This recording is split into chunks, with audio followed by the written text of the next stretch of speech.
Yo, what is up, Crocs and clan members, anime fans, and others who stump on this video? I'm SoresanCrockxen, and today I'm here with another anime time. Today's topic is gonna be Sky Wizards Academy. Let's go.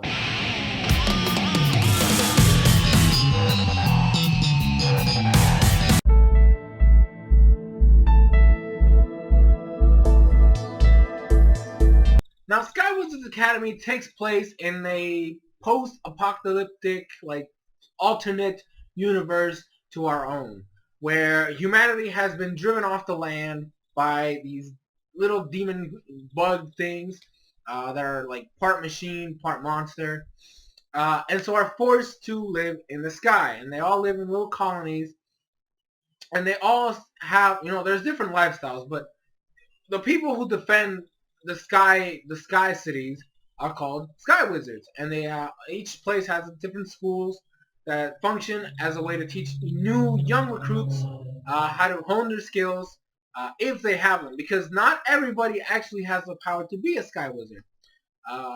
And so they have classes, you get taught how to do this stuff, and then there's ranks. There's E to S.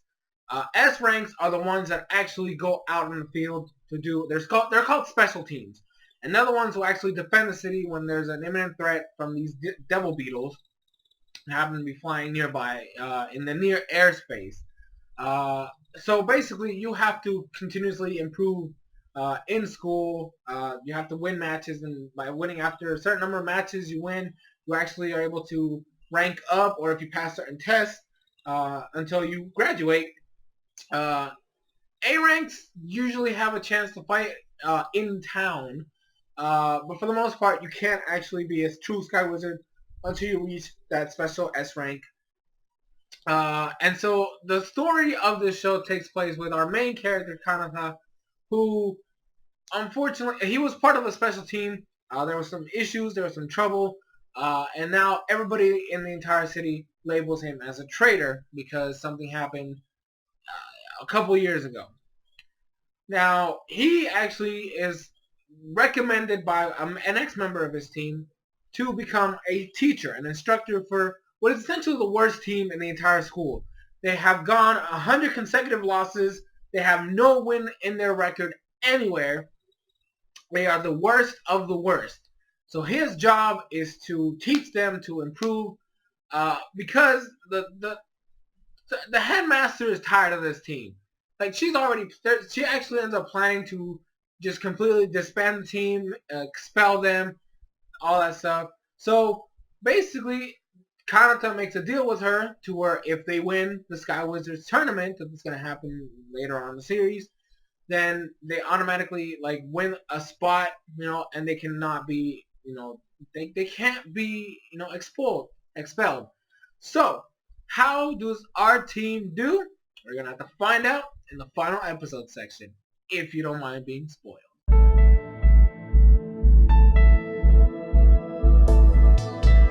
Now, the animation and music in this series is actually pretty good. I'll give the opening was great. I love the opening. I didn't care too much about the. I usually don't care about endings, but the only thing I have with the music is that sometimes I couldn't even tell that it was there.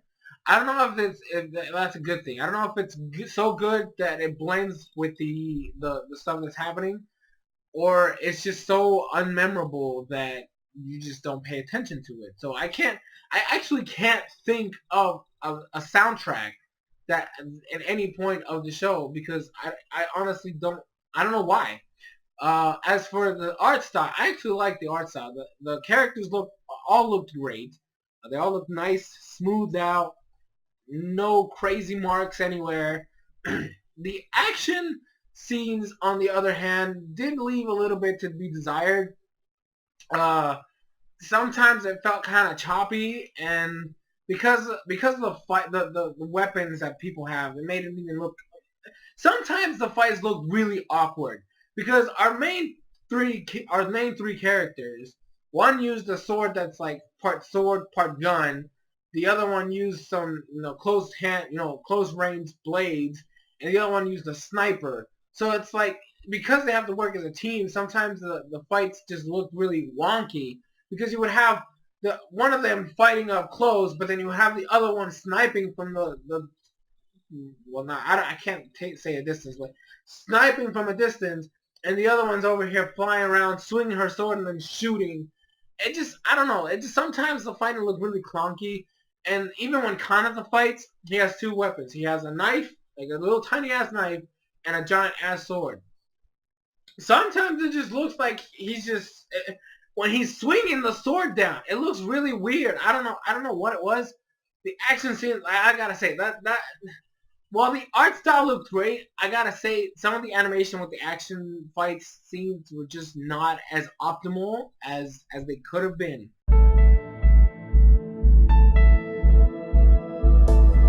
So our main protagonist is Kanata Eiji. Now he is the one that's labeled as a traitor by pretty much everybody in the city except for two of the other members from his other team, from his original team. Gosh, I can't even talk today. Anyways, there is some, actually, I'm going to save that for the spoiler section, but there is something weird about him in terms of his abilities. Now, he is a swordsman. He does have a giant ass sword. He doesn't have as much magic or as much energy power as he did before because of the thing that happened, all those years ago, when he then became labeled as a traitor. So he's very limited on what he can do nowadays, but he's still a badass in his own right. I also love the fact that he's very straightforward, not your typical male main character that freaks out. I mean, I'm so glad the recent shows I've been watching, the male main characters are not like freaking, oh my gosh, the girl with no clothes on her. No. He is older, right? So the three other girls are still younger. They're still maybe like 14, 15. He's probably like in his 20s. So he acts more like an older brother to all three girls than anything else. He's smart, he's confident, sometimes arrogant, and very forgetful at times. He forgets to tell you certain things, but he knows what he's doing. He comes up with training regimens for all three girls that actually end up benefiting them in ways they didn't think it was possible, right? So I think he was really well done. And then we have our platoon leader for our team, Misora. Now, Misora is a very hot-headed, not very good at giving orders type of character. Not character. She's supposed to be the team leader, yet she, at some points, has no idea what she's doing. And she tends to charge in. That's her biggest flaw, is that she doesn't have any control. She doesn't have any strategies. She just goes in, which is always a problem, because in this type of, that's one of the reasons, they all lose for their own specific reasons. But, if your team leader sucks, the chances of you winning any match is already, a very tough, it's a climb. You literally have to claw yourself out of a hole. Because team leader is supposed to be, guiding everybody. So if the team leader is just going in without a plan, the backup doesn't know what to do. So this is a big issue with her, and it's one of the things that ends up being resolved near the end of the series, thanks to Kanata and his training. She uses, like I said, a gunblade. I'm going to call it a gunblade, because that's kind of what it is. It's a giant sword that has a freaking, the revolver thing near the back, so it charges, and then you're able to shoot stuff. Beams of energy, not bullets, but beams of energy.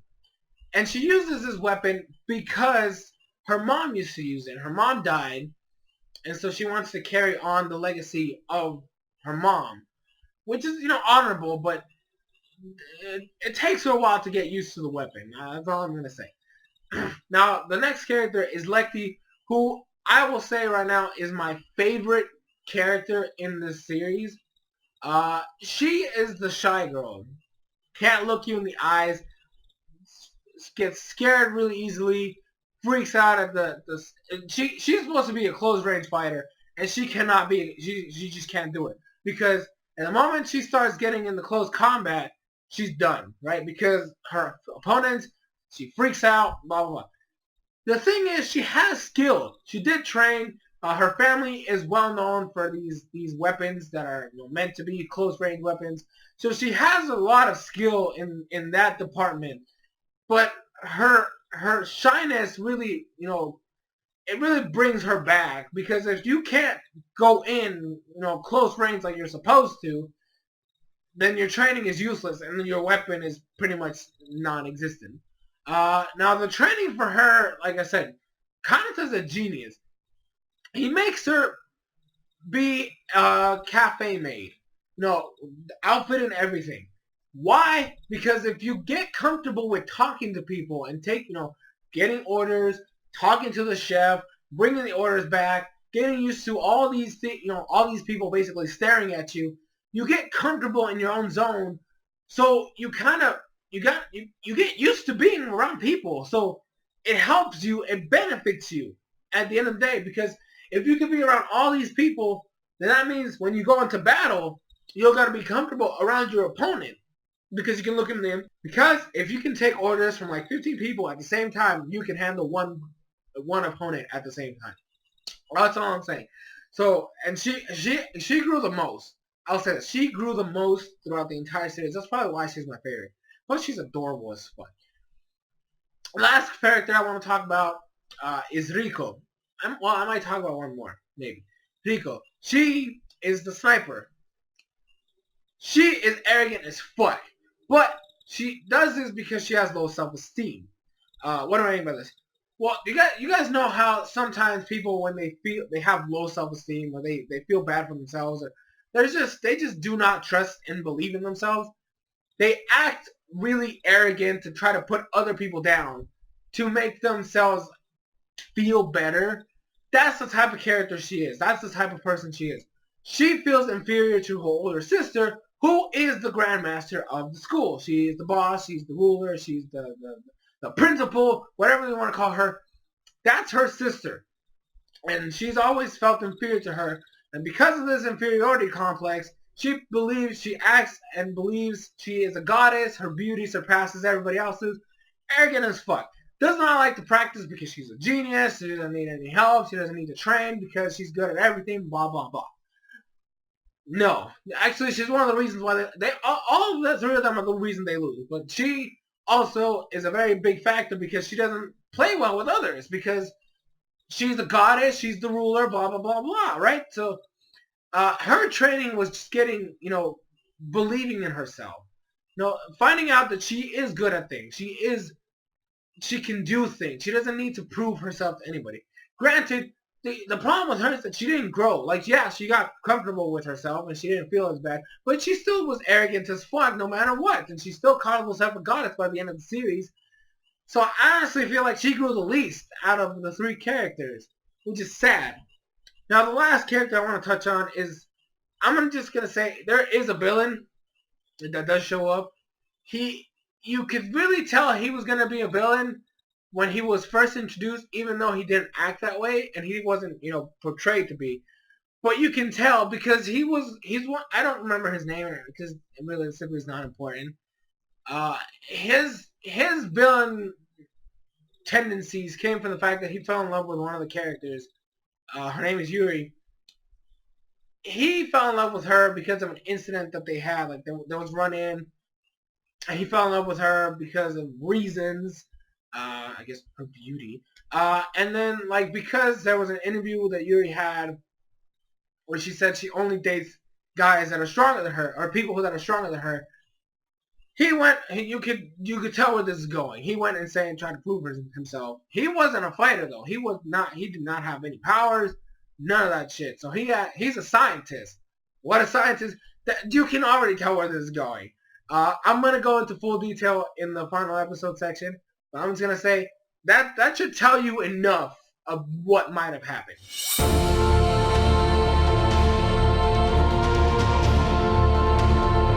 Now, leading up to the final episode, we basically had to deal with the tournament.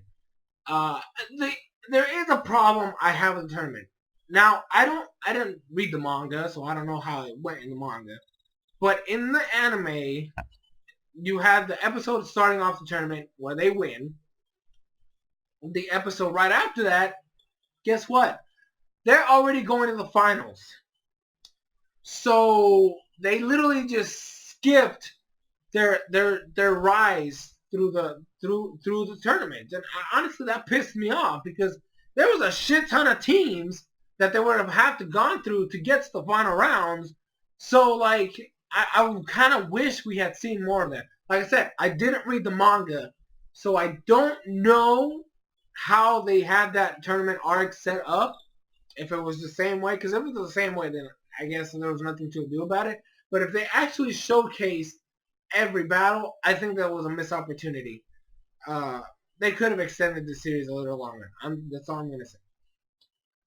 Now, the tournament arc ended with them winning. They win against Yuri's team, who was, I mean, she was leading an A team. So it was an E team versus an A team. The chances were the A team was going to win. But because of Kanata's strategy and the way he is, that was the genius. Okay, so they're fighting. It's a 3v3, right? Misore was running, like flying around the entire arena, right? Making this weird, like kind of running away. So everybody in the in the stands were just making fun of them and talking about how they're not gonna win because they're the worst team, blah blah blah blah blah. The funny thing is, every time they were getting set up on, like it was ridiculous. You had Lecty fighting one of them with her blades. You had Rico shooting at others, and so like. Misora ends up getting a power, thanks to Kanata, where it's a giant-ass beam that just takes a lot out of you. Like, this shit takes a lot of magic energy. But it's such a powerful move that if it hits you, that's pretty much a good game. Right? It's done. Right? She messes with him. And, like, it ended up getting to the point where the way the fight was going is that Misora wasn't just running away. This was a strategy. She freaking kept leading the other chick around the arena, all over the place. And then it ended up being to where all three opponents, were lined up in a diagonal line that if Misora fired, they would have lost. All three of them in one hit. What happened? She faked her out the first time. She pretended she was gonna shoot and went in with her sword. Right? And then the thing kept going, right? She kept doing it. Every single time Misora stopped in the air, all three of them were diagonally again. All three opponents.